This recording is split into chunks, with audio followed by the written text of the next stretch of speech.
এদের মধ্যে গিয়ে বলল সে যে ইসলামের ঝান্ডাবাহী পতাকাবাহীকে হত্যা করেছে এটা সে বুঝতে পারে নাই, মনে করছে মুহাম্মদকে হত্যা করছে। এই কারণে সে কাফেরদের ভিতরে গিয়ে প্রচার করে দিল। আর বিকট একটা আওয়াজে কে জানি বলতে শুরু করলো, মুহাম্মদ মারা গেছে, মুহাম্মদ মরে গেছে, মুহাম্মদ মরে গেছে, নিহত হয়ে গেছে। বলেন নাউজুবিল্লাহ। এই আওয়াজটা আল্লাহর নবী পরবর্তীতে জানাই দিলেন এই আওয়াজটা ছিল শয়তানের, ইবলিসের। ইবলিস এই কথা জানাই দিল আর ওই ব্যক্তিটাও প্রচার করতে লাগলো। যখন আল্লাহর নবীর নিহত হওয়ার সংবাদ সারা মাঠের মধ্যে উহুদের ময়দানে প্রচার হওয়া শুরু করলো, এইভাবে প্রচার হইতে হইতে দুর্বল ইমানের মুসলমান যারা ছিল, নতুন মুসলমান, তারা বেকার হয়ে গেল। আমি আমার আয়াতের দিকে ফিরে আসছি। বেকার হয়ে গেল তারা। অনেকে মনে মনে ভাবতেছে, হায় রে হায়, নবী যদি দুনিয়াতে না থাকে তাহলে আমরা বেঁচে থেকে লাভ কি? আবার অনেকে বলতেছে, নবী যদি না থাকে তাহলে আমরা এই ধর্মের মধ্যেই থেকে লাভ কি? শয়তানও তাদের মধ্যে প্ররোচনা দিতে লাগলো।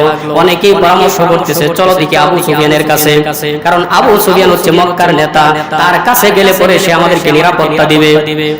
অনেকে মনে করছে নবী নাই। এই পর্যায়ে আল্লাহ রাব্বুল আলামিনের হাবিব নবী মুহাম্মদ রাসূলুল্লাহ সাল্লাল্লাহু আলাইহি ওয়াসাল্লাম এর প্রিয় সাহাবী হযরত তালহা রাদিয়াল্লাহু তাআলা আনহু তার পিঠ দিয়ে প্রায় 70টি তীরের আঘাত তিনি সহ্য করেছেন। বলেন সুবহানাল্লাহ। আল্লাহর নবী সাল্লাল্লাহু আলাইহি ওয়াসাল্লামের বর্ণনা তো অনেক লম্বা। আল্লাহর নবী সাল্লাল্লাহু আলাইহি ওয়াসাল্লাম যখন হুঁশ ফিরে পেলেন, ওই তালহা রাদিয়াল্লাহু তাআলা দেখেন একবারে অজ্ঞান হয়ে গিয়েছিল। তার মাথার উপরে পাথরের আঘাত করার কারণে তার উপরে পানি ছিটা দেওয়ার পরে সে হুঁশ ফিরে আসলো। হুঁশ ফিরে এসে তিনি নিজের চিন্তা করে নাই, বলতেছে আল্লাহর নবী কেমন আছে, আল্লাহর নবী কেমন আছে। বলেন সুবহানাল্লাহ। হযরত আবু বকর বলেন, ও তালহা, তোমার নিজের চিন্তা করো, নবীজি ভালো আছেন, তুমি ভালো থাকো, তুমি নবীজি তো ভালো আছেন। বলেন না, নবীজির সামনে নিয়ে যাও। হযরত তালহাকে নবীজির সামনে নিয়ে যাওয়া হলো। এইভাবে সাহাবায়ে কেরাম দ্বীনের জন্য, নবীর জন্য, আল্লাহ এবং রাসূলের জন্য এবং পাগল পাড়া ছিলেন। এই খবর শুধু মদিনার উহুদের ময়দানে থাকে নাই, মদিনার মধ্যে চলে গেল। উহুদের ময়দানে নবী নাই। এই খবর যখন মদিনার মধ্যে চলে গেল, একজন মহিলা আল্লাহর নবীর এমন পাগল পাড়া আশিক ছিলেন, সে দৌড়াতে শুরু করলো। তার স্বামী এসেছিল যুদ্ধের ময়দানে, তার দুইটা সন্তান এসেছিল যুদ্ধের ময়দানে, তার বাবা এসেছিল উহুদের ময়দানে। সে দৌড়াতে শুরু করলো আর রাস্তার মধ্যে যার সাথে সাক্ষাৎ হয় তার সেই বলে যে উহুদের ময়দানে গিয়ে কোনো লাভ নাই। বলে উহুদের ময়দানে গিয়ে কোনো লাভ নাই। কেন? যে তোমার যে স্বামী এসেছিল, তোমার স্বামী যুদ্ধের ময়দানে শাহাদাত বরণ করেছে। ওই মহিলাটি বলতেছে, ও আল্লাহর নবী সাহাবারা, যুদ্ধের ময়দানে কে বা কারা মারা গেছে, কে বা কারা শহীদ হয়েছে, এটা আমার জানার বিষয় না। বলো দেখি আল্লাহর নবী কেমন আছে। বলেন সুবহানাল্লাহ। আর একটু সামনে যাওয়ার পরে ওই মহিলার সাথে আরেক লোকের সাক্ষাৎ। তারা বলতেছে, যুদ্ধের ময়দানে গিয়ে কোনো লাভ নাই, তোমার যে কলিজার টুকরা দুটি সন্তান এসেছিল, দুটি ছেলে এসেছিল, দুটি সন্তান ইসলামের জন্য শাহাদাত বরণ করেছে। ওই মহিলাটা বলতেছে, কে বা কারা শহীদ হয়েছে এটা আমার জানা দরকার নাই, বলো দেখি আল্লাহর নবী কেমন আছে। বলেন সুবহানাল্লাহ। আবার যখন শুনতে পেল আরেকদল সাহাবী বলতেছে, ও মহিলা কোথায় যাও? উহুদের ময়দানে যায়। বলে জিজ্ঞাসা কোনো লাভ নাই, যে তোমার যে প্রাণের বাবা এসেছিল, শ্রদ্ধেয় বাবা, তোমার বাবাও যুদ্ধের ময়দানে শহীদ হয়েছে। ওই মহিলা আবারও বলতেছে, কে বা কারা শাহাদাত বরণ করেছে এটা আমি জানতে চাই না, বলো আল্লাহর নবী কেমন আছে। বলেন সুবহানাল্লাহ। এইভাবে দৌড়াইতে উহুদের ময়দানে গিয়ে সরাসরি আল্লাহর নবীর সামনে যখন ওই মহিলাটা গেল, তখন সে সান্ত্বনা পাইল।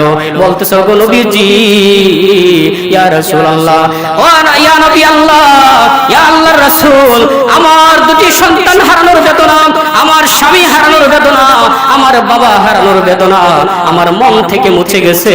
আল্লাহর নবী দুনিয়াতে বেঁচে আছে, এটাই হচ্ছে আমার সান্ত্বনা। বলেন সুবহানাল্লাহ।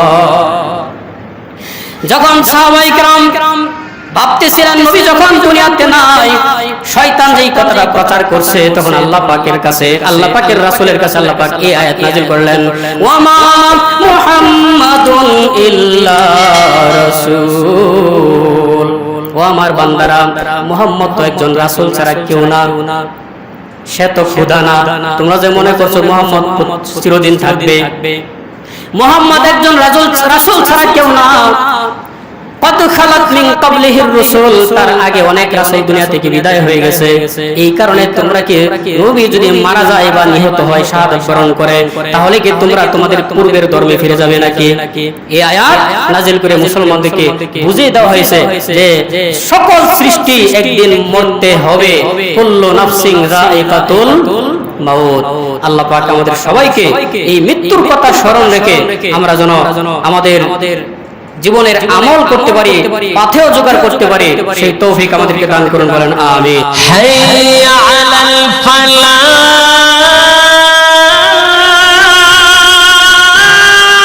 হাইয়া আলাল ফালাহ। আমরা আলোচনা করতেছিলাম সুখ প্রকাশ নিয়ে। অবশ্যই আপনাদের খেয়াল আছে ইসলামে সুখ প্রকাশ, একজন যদি ব্যতীত হয়, একজন বিপদে পড়ে মুসিবতে আপতিত হয়, তখন আরেকজন মুসলমান তার জন্য সদয় প্রকাশ করবে, বিনয় প্রকাশ করবে, তাকে ধৈর্যের উপদেশ দিবে, সবর ইখতিয়ারের পরামর্শ দিবে। আর আমরা যখন নিজেরা আক্রান্ত হয়ে যাই, তখন আমরা কি করব, এই সম্বন্ধে আমরা গত আলোচনায় বিস্তারিত আলোচনা করার চেষ্টা করেছি। বিভিন্ন হাদিস থেকে আপনাদের সামনে আমরা পেশ করার চেষ্টা করেছি। আজকে আমি একটা ফজিলতের কথা বলবো। সহজে আপনি যেই অনেক সওয়াবের ভাগীদার হতে পারেন, এমন একটা কথা আল্লাহর নবী সাল্লাল্লাহু আলাইহি সাল্লাম আমাদেরকে জানিয়ে দিয়েছেন। শুআয়বুল ঈমান হাদিস নম্বর 9695 নম্বর হাদিস। আল্লাহর নবী সাল্লাল্লাহু আলাইহি সাল্লাম বলেছেন, যে ব্যক্তি কোনো বিপদে পড়ে অতঃপর তা যখন স্মরণ হয়, তখন সে যখন পড়ে ইন্না লিল্লাহি ওয়া ইন্না ইলাইহি রাজিউন, তার অতীতের বিপদের কথা স্মরণ করে, আপনি হঠাৎ করে অসুস্থ ছিলেন, এক সময় এমন অসুস্থ হয়ে পড়ছিলেন, দুনিয়া থেকে বিদায় হয়ে যাবেন মনে হয়, আপনার কাছে মনে হয়েছিল, মনে হয় বুঝে আমি আর বাঁচব না। আল্লাহ পাক এমন কঠিন মুসিবত থেকে আপনাকে উদ্ধার করেছেন, আপনি এখন সুস্থ আছেন। হঠাৎ করে আমাদের এইরকম পিছনের এই অতীতের বিপদের কথা স্মরণ হয় কি হয় না? আরো জোরে বলেন, হয় কি হয় না? তখন স্মরণ হওয়া মাত্র যদি একটা বাক্য আমরা উচ্চারণ করতে পারি, আল্লাহ পাকের শরণার্থে আমরা যদি বলতে পারি, রাসূলের এই হাদিসটা যদি আমল করতে পারি, তাহলে সহজে কম সময়ে আমরা অনেক সওয়াব লাভ করতে পারবো, বলেন আমিন। আল্লাহ পাক বলেন, আমার উম্মতেরা, যখন তোমাদের কোনো অতীতের কোনো বিপদ মুসিবতের কথা স্মরণ হয়ে যায়, আর যখন তুমি বলতে পারো, স্মরণ হওয়া মাত্র যখন তুমি পড়বে ইন্না লিল্লাহি ওয়া ইন্না ইলাইহি রাজিউন, আল্লাহর নবী সাল্লাল্লাহু আলাইহি সাল্লাম বলেন, আল্লাহ পাক তাকে তেমন নেকি দিবেন যেমন নেকি দিয়েছিলেন বিপদগ্রস্ত হওয়ার সময়, বলেন সুবহানাল্লাহ। তাহলে এই হাদিস থেকে আমরা বুঝতে পেরেছি, বিপদ মুসিবত, রোগ সুখ বালা মুসিবত, এই সব কিছু একজন ঈমানদার মুমিনের জন্য এটা আল্লাহ পাকের রহমত, বলেন আলহামদুলিল্লাহ। ফেরাউনের 400 বছর পর্যন্ত কোনো অসুস্থ ছিল না, তার সর্দি কাশি পর্যন্ত হয় নাই 400 বছরের ভিতরে। তার মানে এই 420 বছরের মধ্যে তার মধ্যে অসুস্থতা নামক যদি তার বিষ কোনো থাকতো, তাহলে আল্লাহ পাকের রহমত তার উপরে নাজিল হতো। একজন মুমিন বান্দা হঠাৎ করে অসুস্থ হয়ে যায়, হঠাৎ করে সর্দি কাশি জ্বর তাপ high pressure heart attack pressure সে স্ট্রোক করে ফেলে, বিভিন্ন বিপদ মুসিবতে একজন মুমিন বান্দা একজন বান্দি আপতিত হয়, মুসিবতে পতিত হয়।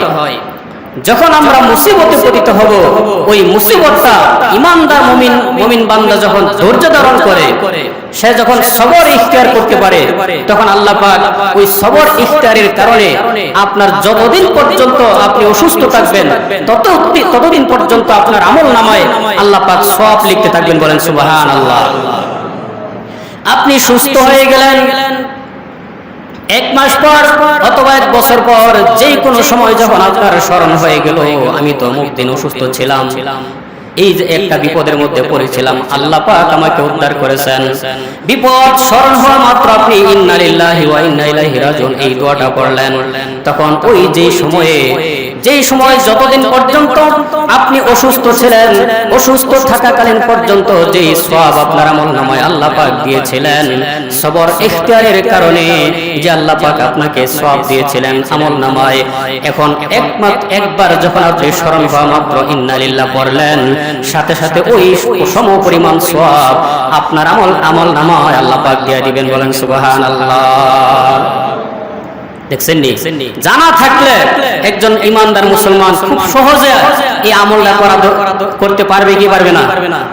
আজ থেকে আমরা যে কোনো বিপদ মুসিবতের কথা স্মরণ হবে, সাথে সাথে আমরা পড়বো ইন্না লিল্লাহি ওয়া ইন্না ইলাইহি রাজিউন। আমার সম্মানিত মা ও বোনেরা, আপনাদেরকে লক্ষ্য করে বলছি, আপনারও আজকের এই হাদিসটা ছোট্ট একটি হাদিস, এই ছোট্ট একখানা আমল যদি আমরা সবাই করতে পারি, বাড়ি ঘরে মিলায়া সবাই যদি আমলটা করতে পারি, তাহলে আল্লাহ পাক আমাদের আমল নামায় নেকি দিয়া ভরপুর করে দিবেন। বলেন সুবহানাল্লাহ। আল্লাহ রাব্বুল আলামিন বলেন, কুল্লু নাফসিন যায়িকাতুল মাউত। প্রত্যেকটা মানুষ, প্রত্যেকটা প্রাণ, যেই এই পৃথিবীতে যার প্রাণ আছে, সে একবার না একবার মৃত্যুর স্বাদ তাকে গ্রহণ করতে হবে। এটা আল্লাহ পাকের চিরাচরিত নিয়ম। আল্লাহু লা ইলাহা ইল্লাহু আল হাইয়ুল কাইয়্যুম। আল্লাহ হচ্ছেন তিনি ছাড়া কোনো ইলাহ নাই, তিনি ছাড়া কোনো মাবুদ নাই, আল্লাহ ছাড়া কোনো শাসন কর্তা নাই, আল্লাহ ছাড়া কোনো হুকুম কর্তা নাই। তিনি হচ্ছেন আমাদের একমাত্র ইলাহ। তিনি এমন একজন ইলাহ, আল হাইয়ুল কাইয়্যুম, তিনি চিরঞ্জীব, চিরস্থায়ী, তার কোনো মৃত্যু হবে না। বলেন সুবহানাল্লাহ। এছাড়া যত সৃষ্টি আছে সকলের একবার না একবার মৃত্যু আছে না নাই? এই জন্য বান্দার উপরে বিপদ আসবে, মুসিবত আসবে, রোগ সুখ সব কিছু আসবে, যা কিছু আসুক না কেন একমাত্র আল্লাহর সন্তুষ্টির জন্য আমাদেরকে ধৈর্য ধরা দরকার আছে না নাই? ধৈর্য যদি ধরতে পারেন তাহলে আল্লাহ রাব্বুল আলামিন আমাকে আপনাকে পুরস্কার দিবেন। আর মানুষের মধ্যে কত মানুষ আছে, যখন কোনো বিপদ মুসিবত তার উপর আপতিত হয়, ওই মানুষটা একেবারে হতাশ হয়ে যায়, সে আল্লাহর উপর ভরসা ছেড়ে দিতে চায়, সে মনে মনে হতাশ হয়। এমনকি অনেক ক্ষেত্রে অনেকে প্রকাশ করে ফেলে, আমি এত নামাজ পড়ি, তাসবিহ তাহলিল, এত সব কিছু আমল করি, আমার উপর কেন এই বিপদ? এরকম আছে না নাই? সে এরকম করতে করতে এক পর্যায়ে আল্লাহ পাকের উপর সে নৈরাশ হয়ে যায়, আল্লাহ পাকের রহমত থেকে নিরাশ হতে চলে যায়। আল্লাহ পাক সূরাতুল হামিম সিজদার 49 নম্বর আয়াতে এই কথাটি এইভাবে বলেছেন। আল্লাহ পাক বলেন, লা ইয়াসআমুল ইনসানু মিন দুআইল খায়র ওয়া ইন মাসসাহুশ শাররু ফায়াউসুন কানুত। মানুষের মধ্যে এমন মানুষও আছে, তারা যখন দুনিয়ার কোন ধন সম্পদ আল্লাহ পাকের কাছে প্রার্থনা করে, তারা ধন সম্পদ দুনিয়ার কোনো কিছু চাইতে, আল্লাহ পাকের কাছে চাইতে তারা কোনো কষ্ট বোধ করে না, ক্লান্তি বোধ করে না। এরকম আছে না নাই? এটা শুধু আপনি না, আমি না, সবাই। দুনিয়ার ধন সম্পদ, টাকা পয়সা, নারী বাড়ি গাড়ি, দুনিয়ার বৈশ্বিক যাবতীয় বিষয় আমরা যখন দোয়া করি, আল্লাহ তুমি আমার এইটা দাও, সেটা দাও, বাড়ি দাও, গাড়ি দাও, যা ইচ্ছা তাই আমরা আল্লাহর কাছে চাই কি চাই না? দুনিয়ার কোনো কিছু চাইতে গেলে আমাদের কোনো কষ্ট লাগে না, ক্লান্তি আসে না, যত মন চা ততই চাইতে থাকি। আল্লাহ পাক বলেন, ওয়া ইন মাসসাহুশ শাররু ফায়াউসুন কানুত। আর যখন তার উপর কোনো বিপদ আপতিত হয় তখন আমার ওই বান্দা একেবারে হতাশ হয়ে যায়, নিরাশ হয়ে যায়। বলেন নাউজুবিল্লাহ। আল্লাহ পাক বলেন, বান্দারে তুমি যখন দুনিয়ার কোনো কিছু চাইতেছো ক্লান্তি বোধ করো না। হঠাৎ করে যখন আমি তোমাকে একটা পরীক্ষায় ফেলাইলাম, তোমার উপর মুসিবত দিলাম, তখন কেন তুমি আমার উপর তাওয়াক্কুল ছেড়ে দাও? আমার উপর ভরসা করা কেন তুমি ছেড়ে দাও? ওয়া ইম্মাসাহুশ শাররু ফায়াকুসুন কানুত। তোমরা তোমাদের উপর যখন দুঃখ দৈন্য দুর্দশা স্পর্শ করে তখন তুমি কেন অত্যন্ত নিরাশ এবং হতাশ হয়ে পড়ো? এই জন্য কারো দুঃখে দুঃখ প্রকাশ করা বা সুখ প্রকাশ করা, এই বিষয়টি পবিত্র কোরআন দ্বারা স্বীকৃত। আমরা যা বুঝতে পেরেছি, কারো কারো মৃত্যুতে সুখ প্রকাশ করার বিষয়টি অগণিত হাদিস দ্বারা সুস্পষ্ট প্রমাণিত। হযরত আনাস রাদিয়াল্লাহু তাআলা থেকে বর্ণিত হাদিস, তিনি বলেন, আমরা রাসূল সাল্লাল্লাহু আলাইহি ওয়াসাল্লামের এক কন্যা যখন ইন্তিকাল করলেন, আমরা রাসূল সাল্লাল্লাহু আলাইহি ওয়াসাল্লামের সাথে ছিলাম। আল্লাহর নবী যখন তার লাশকে কবরে নামাচ্ছিলেন, আমরা দেখেছি আল্লাহর নবীর চোখ মোবারক থেকে টপ টপ টপ টপ করে দুই চোখের কোনা পানি পড়তেছে। বলেন সুবহানাল্লাহ। এই জন্য যখন বিপদ মুসিবত আসবে, হাই হতাশ করা যাবে না, তবে আপনার কান্না তো আসবে, এটা মনে মনে থাকবে, চোখের পানি ঝরবে, এতে কোনো বাধা নাই। আল্লাহর নবী সাল্লাল্লাহু আলাইহি সাল্লাম এই দুনিয়া থেকে যখন বিদায় হয়ে যাচ্ছিলেন, আম্মা জান আয়েশা রাদিয়াল্লাহু তাআলা আনহা বর্ণনা করেন, যখন আমার আপনার নবী বিশ্ব নবী এই দুনিয়া থেকে বিদায় হয়ে যাবেন, ইন্তিকাল করেছেন, রাসূলের বাড়ি চতুর্পাশে সাহাবায়ে কেরাম জড়ো হয়ে গেছেন। হায় হায়, সাহাবায়ে কেরাম মেনে নিতে পারছেন না যে আল্লাহর নবী কিভাবে ইন্তিকাল করবেন, এটা কি হয় নাকি?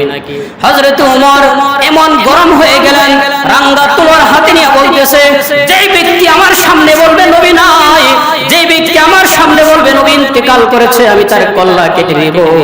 এরকম গরম হয়ে গেছেন হযরত ওমর। আম্মা জান আয়েশা রাদিয়াল্লাহু তাআলা আনহা বলেন, আমার আব্বা আবু বকর রাদিয়াল্লাহু তাআলা আনহু একটি ঘোড়ায় চড়ে রাসূলের বাড়িতে আসলেন। আয়েশা তিনি মানুষের ভিড় ঠেলে সরাসরি হুজরাখানায় গিয়ে রাসূল সাল্লাল্লাহু আলাইহি ওয়াসাল্লামের চাদর দ্বারা আবৃত ছিলেন চেহারাখানি। আল্লাহর নবীর চেহারা মুবারক তিনি চাদরখানা সরায়া দুই চোখের উপরে হযরত আবু বকর রাদিয়াল্লাহু তাআলা আনহু দুটি চুমা খেলেন, আর চোখের পানি জর্জর করে ছাড়লেন। আর তিনি বলতেছেন, ইয়া রাসূলুল্লাহ, ইয়া হাবিবাল্লাহ, ওগো নবীজি, আমার মা বাবা আপনার জন্য কুরবান হোক, আমার মা বাবা আপনার জন্য কুরবান হোক। এই কথা বলে তিনি বলতেছে, ওগো নবীজি, আমি বিশ্বাস করি কোন মানুষের দুইবার মৃত্যু হয় না। আল্লাহ পাকের পক্ষ থেকে যে ফয়সালা, মৃত্যুর যে ফয়সালা, আমি মনে করি সেটাই আপনার বেলাও ঘটেছে। আপনার মৃত্যু হয়েছে এটা আমি বিশ্বাস করে নিলাম। হযরত আবু বকর বাইরে বের হলেন, জনতা ভিড় ঠেলে দেখতেছে হযরত ওমর খুব গরম। হযরত আবু বকর লক্ষ্য করলেন, ওমরকে যদি ঠান্ডা করতে হয়, ওমরের মেজাজ যদি নরম করতে হয়, তাহলে একটাই হাতিয়ার আছে, একটা অস্ত্র আছে। ওমরের সামনে যদি আমি তেলাওয়াত না করি, আল্লাহর কালাম তেলাওয়াত করলে পরে হযরত ওমরের মেজাজ ঠান্ডা হবে, এছাড়া কোনো আর হাতিয়ার নাই। হযরত ওমরের সামনে গিয়ে আবু বকর তেলাওয়াত করলেন, ওয়ামা মুহাম্মাদুন ইল্লা রাসূল قد خلت من قبله الرسل أفإن مات أو قتل انقلبتم على أعقابكم ومن ينقلب على عقبيه فلن يضر الله شيئا। বলেন আল্লাহু আকবার। এই তেলাওয়াত শোনার সাথে সাথে হযরত ওমর রাদিয়াল্লাহু তাআলার মেজাজ ঠান্ডা হয়ে গেল, হাতের থেকে তরবারি পড়ে গেল। হযরত ওমর বুঝতে পেরেছেন, ঠিকই তো আল্লাহ পাক কোরআনে কারিমে বলছেন, মুহাম্মদ সাল্লাল্লাহু আলাইহি ওয়াসাল্লাম একজন নবী ছাড়া কেউ নন, তিনি রাসূল ছাড়া কেউ নন, তিনি তো আল্লাহর একজন রাসূল। ওনার পূর্বে আফা ইম্মাতা আল্লাহ রাব্বুল আলামিন বলছেন, ওয়ামা মুহাম্মাদুন ইল্লা রাসূল কদ খালাত মিন ক্বাবলিহির রাসূল, আল্লাহর নবীর আগে আগে আরো বিভিন্ন নবী এবং রাসূলগণ এই পৃথিবী থেকে দুনিয়া থেকে বিদায় হয়ে গেছেন, অতএব নবীও বিদায় হয়ে যাবেন, এটাই তো স্বাভাবিক কথা।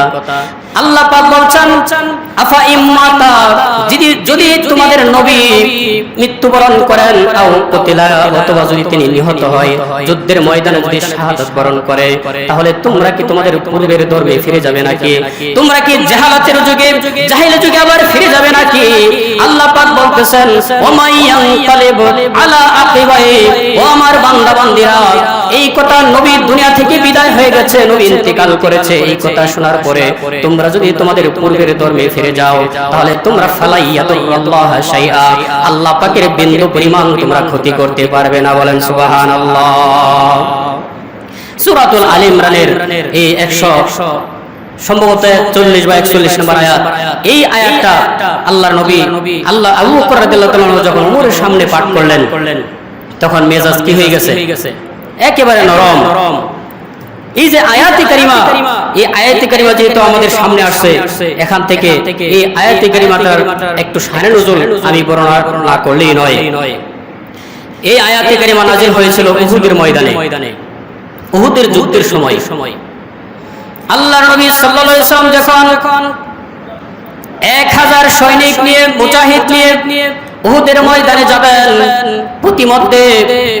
প্রতিমধ্যে মুনাফিক আব্দুল্লাহ ইবনে উবাইয়ের নেতৃত্বে 300 মুজাহিদ, এই মুনাফিকের দল আল্লাহর নবী থেকে আলাদা হয়ে গেছে।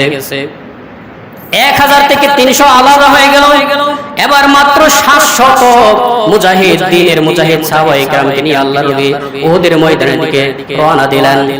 উহুদের ময়দানে গিয়ে কাফেরদের সাথে যুদ্ধ শুরু হয়ে গেল। এমন ভাবে প্রচন্ড যুদ্ধ শুরু হয়ে গেল, আল্লাহর নবী সাল্লাল্লাহু আলাইহি সাল্লামের সাহাবায়ে কেরাম নিজের জীবনকে বাজি রেখে আল্লাহ এবং তার রাসূলের দ্বীনকে বিজয়ী করার জন্য, আল্লাহ পাকের দ্বীনকে গালেব করার জন্য, আল্লাহ পাকের দ্বীনকে সমুন্নত করার জন্য জান প্রাণ দিয়ে তারা জিহাদ করতেছে, যুদ্ধ করতেছে। হযরত আলী রাদিয়াল্লাহু তাআলা এক পর্যায়ে কাফেরদের যে ঝান্ডাবাহী, পতাকাবাহী, যুদ্ধের ময়দানে পতাকা যিনি ধরে রাখেন, পতাকাটা যতক্ষণ পর্যন্ত উড়ে থাকবে, যতক্ষণ পর্যন্ত পথ করে থাকবে, সৈনিকরা মনে করবে আমরা এখনো আছি, আমাদের এখনো পরাজয় হয় নাই। যখন দেখবে এক দলের পতাকা নেমে গেছে, তখন তারা হতাশ হয়ে যাবে, মনে হয় আমরা শেষ, আমরা মনে হয় পরাজিত হয়ে গেছি।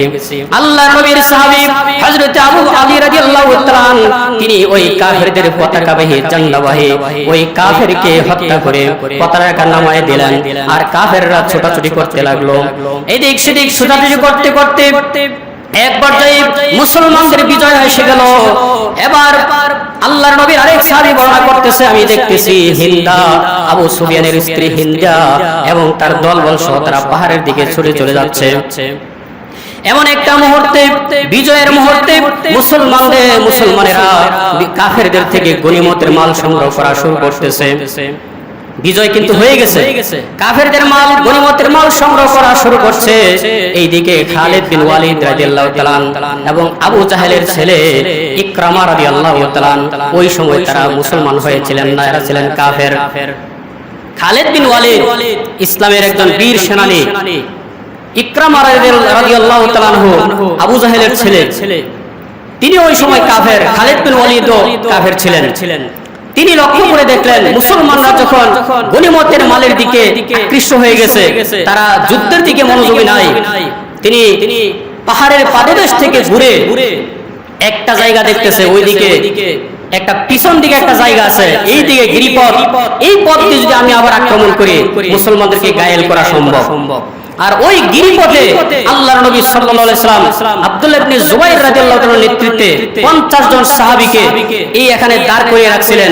তিনি হুকুম দিয়েছিলেন যে তোমাদের আমির হচ্ছে আব্দুল্লাহ বিন জুবাইর, সে যতক্ষণ পর্যন্ত অর্ডার না দেবে ততক্ষণ পর্যন্ত তোমরা লড়বে না, আর আব্দুল্লাহ বিন জুবাইর ততক্ষণ পর্যন্ত লড়বে না যতক্ষণ পর্যন্ত আমি নবী মুহাম্মদ রাসূলুল্লাহ সাল্লাল্লাহু আলাইহি ওয়াসাল্লামের হুকুম না পাবে, অর্ডার না পাবে। যুদ্ধ থাকুক আর না থাকুক, পরাজয় হোক আর বিজয় হোক, তোমরা এখানে দাঁড়িয়ে থাকবে আমার হুকুম না পাওয়া পর্যন্ত। ও মুসলমান, এখান থেকে একটা শিক্ষা আছে যে মুসলমান নেতার কথা না মানলে, ইসলামিক নেতার কথা না মানলে কি বিপদ হয় দেখেন। এখান থেকে আল্লাহ পাক সারা বিশ্বের মুসলমানদেরকে শিক্ষা দিয়েছেন। খালিদ বিন ওয়ালিদ যখন দেখলো, খালিদ বিন ওয়ালিদ রাদিয়াল্লাহু তাআলা তখন তো কাফের ছিলেন, তিনি যখন দেখলেন যে এইদিকে সুড়ঙ্গ একটা পথ দেখা যায়, এইদিকে আক্রমণ করা দরকার, সে কিছু কাফেরদেরকে একত্র করে ওই গিরিপথ দিয়ে আসলেন। আর আব্দুল্লাহ ইবনে জুবাইর রাদিয়াল্লাহু তাআলা লক্ষ্য করে দেখতেছে মুসলমানেরা গনিমতের মাল সংগ্রহ করতেছে, তার সাথে যে সমস্ত সাহাবায়ে কেরাম ছিলেন তারাও চলে যাচ্ছে। তিনি বলতেছেন আল্লাহর নবীর হুকুম তো এখনো আসে নাই, তোমরা এখানেই দাঁড়ায় থাকতে হবে। অনেকে বলতেছে যুদ্ধ তো প্রায় শেষ, আমাদের বিজয় হয়ে গেছে, আমরা মাল সংগ্রহ করি। যুদ্ধের ওই সময় একটা নিয়ম ছিল, কাফেররা পরাজয় বরণ করলে তাদের উট গাড়ি ঘোড়া যা আছে সব মুসলমানদের। এটা জায়েজ করছেন কে? আল্লাহ পাক। এটাকে বলা হয় গনিমতের মাল, গনিমত। তখন মুসলমানরা এরাও চিন্তা করতেছে আমরা তো সংগ্রহ করা দরকার। আব্দুল্লাহ ইবনে জুবাইর রাদিয়াল্লাহু আনহু কথা অমান্য করে অনেকেই চলে যাচ্ছে। যাইতে যাইতে মাত্র 10 জন সাহাবী তার কাছে দাঁড়ায় আছে, বাকিরা সব গনিমতের মাল সংগ্রহ করার জন্য মাঠের মধ্যে চলে গেছে। ওই ফাঁক দিয়ে খালিদ বিন ওয়ালিদ, ইকরামা রাদিয়াল্লাহু তাআলা আনহুমা, এরা ওই সময় কাফের ছিল, তারা তাদের নেতৃত্বে ওই গিরিপথ দিয়ে এসে হযরত জুবাইর, আব্দুল্লাহ ইবনে জুবাইর রাদিয়াল্লাহু তাআলা জীবন দিয়ে তাদের সাথে লড়াই করলেন। মাত্র 10 জন, আর তারা প্রায় 300 এর উপরে হবে। এই 10 জনের যুদ্ধ করতে করতে আব্দুল্লাহ ইবনে জুবাইর সহ অনেকেই এখানে শাহাদাত বরণ করেছেন। এই ফাঁক দিয়ে আল্লাহর নবী সাল্লাল্লাহু আলাইহি ওয়াসাল্লাম তো এই খবর জানেন না, তারা পিছন দিক দিয়ে হামলা করলেন, সরাসরি রাসূল সাল্লাল্লাহু আলাইহি কাছে গিয়ে হামলা করলেন। খালিদ বিন খালিদ বিন ওয়ালিদ তিনি যখন হামলা করলেন, আর আল্লাহর নবী সাল্লাল্লাহু আলাইহি ওয়াসাল্লাম এর বেষ্টনী যারা ছিলেন সাহাবায়ে কেরাম তো বেকার হয়ে গেল। হঠাৎ করে এরা কোথায় থেকে আসলো? বিজয় তো আমাদের হয়ে গেছে, এখন আবার যুদ্ধ কিভাবে শুরু হলো? এমন আচমকা যুদ্ধের কারণে সাহাবায়ে কেরাম বেকার হয়ে গেলেন। এত তীর বর্ষণ হইতেছে, পাথরের আঘাত আসতেছে, সাহাবায়ে কেরাম জীবন দিয়ে, পিঠ দিয়ে, চেহারা দিয়ে তাদের প্রস্তর পাথরের আঘাত, তীরের আঘাত সহ্য করতেছে। আল্লাহর নবীর উপরে তীরের আঘাত পড়তে তারা দেয় নাই। হঠাৎ করে একটা পাথর এসে আল্লাহর নবীর মাথা মোবারক এসে যায়, লোহার কড়া ভেঙে গিয়া আল্লাহর নবীর মাথা মোবারক একেবারে ঢুকে পড়ে, মাথার মধ্যে ঢুকে পড়ে। আরেকটা পাথর এসে দান্দান মোবারক শহীদ হয়ে যায়। আল্লাহর নবী সাল্লাল্লাহু আলাইহি ওয়াসাল্লামের চেহারা মোবারক রক্তে লাল হয়ে যায়, রক্তে রঞ্জিত হতে চলেছে উহুদের ময়দান।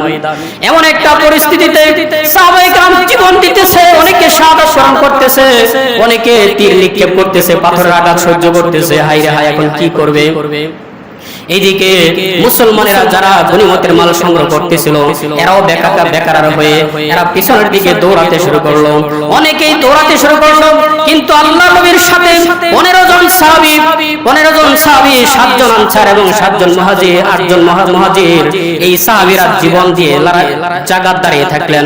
আল্লাহর নবী এক চুল পরিমাণ পিছনে লড়ে নাই, কারণ যুদ্ধের ময়দান থেকে যারা ঈমানদার তারা কখনো পলায়ন করতে পারে না। বলেন ঠিক কিনা? জীবন দিবে, শাহাদাত বরণ করবে, তারপর পিছু হটবে না। আল্লাহর নবী পিছু না হটার কারণে সাহাবায়ে কেরামের জীবন দিতে লাগলেন, শাহাদাত বরণ করতে লাগলেন। এরপর এক পর্যায়ে আল্লাহর নবী সাল্লাল্লাহু আলাইহি ওয়াসাল্লাম চেহারা মোবারক যখন রক্তে লাল হয়ে যায়, আল্লাহর নবী হায় রে হায় বলতেছে, হায় রে হায়, এরা কেমন জাতি, তাদের নবীর চেহারা রক্তে লাল করে দিয়েছে। বলেন সুবহানাল্লাহ। এমন সময় আল্লাহর নবীর ঝান্ডাবাহী, ইসলামের পতাকাবাহী যিনি ছিলেন, এক কাফের তাকে হত্যা করে ফেললো। ইসলামের পতাকা নিচে নেমে গেল।